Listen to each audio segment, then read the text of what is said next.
Hi hello guys, welcome back to Aattanayagan sport channel. IPL 2024க்காக CSK team அவங்களுடைய preseason கேம்பை எப்போ start பண்ண போறாங்கன்னு இப்போ ஒரு அப்டேட் கிடைச்சிருக்கு நண்பா. அந்த அப்டேட்டை பார்க்கறதுக்கு முன்னாடி நீங்க மறக்காம நம்ம சேனலை சப்ஸ்கிரைப் லைக் பண்ணிட்டு சப்போர்ட் பண்ணுங்க. அப்பதான் நான் போற வீடியோ உங்களுக்கு வந்துகிட்டே இருக்கும்.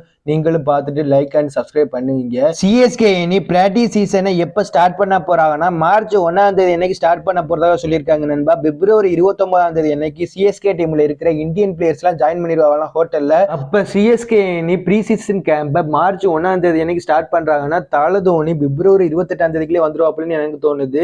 ஏன்னா நம்ம தல தோனி சீசன் ஸ்டார்ட் ஆகிறதுக்கு முன்னாடி முதலாளா வந்துருவாப்ல நண்பா ப்ரீ சீசன் கேம்ப ஸ்டார்ட் பண்றதுக்கு. இந்த சீசன் தல தோனிக்கு கடைசி சீசன்னால கண்டிப்பா சென்னை சேப்பாக் ஸ்டேடியத்துல பிராக்டிஸ் நடக்கும் போது கூட்டமா வர போறாங்க நண்பா. ஃபேன்ஸ் எல்லாம் 2019ல இதே மாதிரிதான் நண்பா தல தோனி பிராக்டிஸ் பண்றத கூட்டமா வந்து பார்த்தாங்க ஃபேன்ஸ். அதே மாதிரி இந்த சீசன்லயும் வந்து பாப்பாவளோன்னு எனக்கு தோணுது.